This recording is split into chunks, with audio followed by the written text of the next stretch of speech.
we never get vintage cars in Transformers. It's not really a thing we see. So Revenge of the Fallen Hubcap really steals the show and stands out because the last time we got these was laser rods, and you can see here that mine even is dressed up with a sticker kit from Toy Hacks to turn him into a laser rod. He has some nice, beautiful swooping and round details that this like 50s era car is clearly styled after, and I adore it. I just love everything about this vehicle mode. The headlights, the fenders, the exposed pipes, the swooping back trunk section. Everything about it is nice, and it has pinned wheels, my favorite. Oh my gosh. So it rolls incredibly smoothly. It's just a fantastic Scout. And yeah, by the way, it's a Revenge of the Fallen Scout toy, so you know it's good. Like, it's from that era where you could go to Walmart and get a toy for $6-7, and it was an incredible Scout class figure. For size comparison, Hubcap is no slouch. Here he is compared with Deluxe Skids. Here he is with Voyager Bulkhead. Earthrise Double Dealer. Machine Wars Hoist. And, of course, Laserfire and Shattershock, all for scale. Transformation on this guy is stupid simple. It is an old Scout class, which means that it looks cool, transforms really well, and has a pretty good bot mode after it all. So first thing you want to do is kind of just wiggle this top part free, and that should let the arms be free. Now mine is pretty floppy. It is a very heavily used copy. But yeah, so you just want to wiggle those free, and then just grab right here and extend it back. Fold those down, fold these back, fold the feet, and then spread that. And from here, it's literally just folding down the hood, and that gets everything into place. And there we have Hubcap, Revenge of the Fallen Hubcap, or G2 Scorch if you're me and put the sticker kit on him before you reviewed him. But yeah, not G2 Scorch, G2 Volt, I think. I don't know. I just know it's the G2 character. But yeah, very super cool, this little guy. Hubcap's robot mode really stands out too. There's a really common joke about his Gundam shoes. That head sculpt looks really nice. I like the faceplate. It's different. It's strangely organic too. The chest piece is also incredibly nice. And yeah, you can really see his quote-unquote Gundam shoes here. It is something that I think Vangelis popularized. But he looks good. He has like this skinny pipette look to him, and I kind of like it, especially for like a classic car, because it wouldn't have a lot of like bulk to it.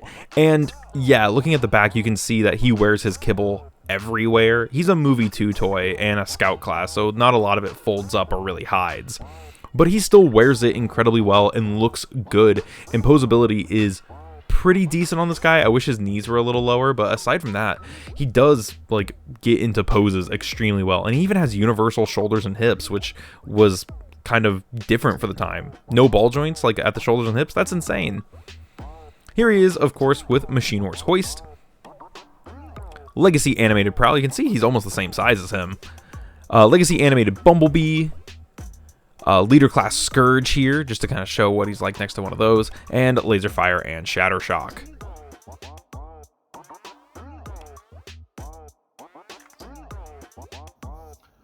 Articulation on Hubcap is pretty good, especially for the time.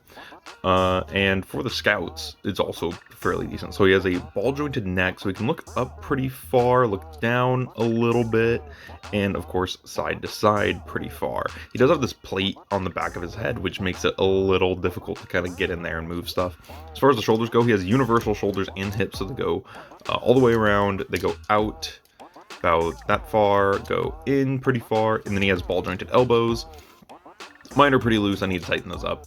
And then he has no waist swivel, and then he has universal hips, which is nice. A nice change of pace. They go up almost all the way. They go back that far, forward all the way. And then he has knees, but the knees are so high up, it kind of doesn't matter when you compare him to his legs. You can see there's his knee fully bent, and there's his leg. It almost does not matter, so. And then he has very loose foot tilt, not ankle tilt, but like foot forward and back. So overall, he has okay articulation. I would say it's about as good as you could ask for from a Revenge of the Fallen Scout, and he still looks really good when posing.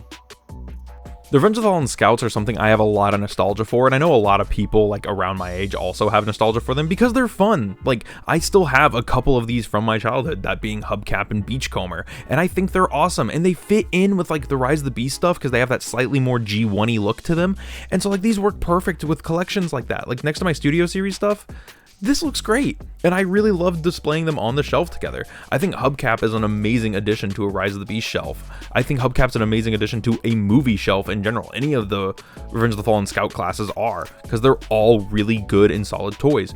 I have mine dressed up as a Wrecker. He looks great as part of the G2 Redux lineup too. So if you prefer him like to fit into a generation shelf, he looks like he could, and with those Toy Hack sticker kits, he totally can. But yeah, I like Hubcap, I like the Revenge of the Fallen Scouts. I wish I could have some more, but it is what it is. Let me know what you guys thought about this in the comments below. Let me know if you have this in the comments below, and I'll see you in the next one. This is Bots Obsession. And if you liked this video, make sure to check out the 2 videos next to this guy, and let me know what you think of those as well.